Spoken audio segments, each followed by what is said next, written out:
Hello everybody, I had a question about the 2.2Di-d engine on the Outlander. I'm working on a different one today.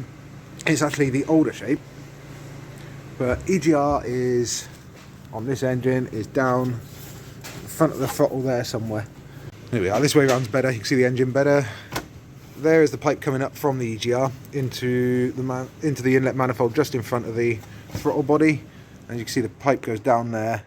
And when you can see that piece there, yeah, that piece there, sorry, I tried to get it to go better. That is actually the EGR. It looks like it's bolted in with 13s that go around onto the cooler there, I would have said. But yeah, doesn't look like the nicest thing to get to, but I imagine if you took the pipes and stuff out, it'd be a lot easier. But what you can do, the other option, is undo these and get a blanking plate to blank it off. But then that's against the law.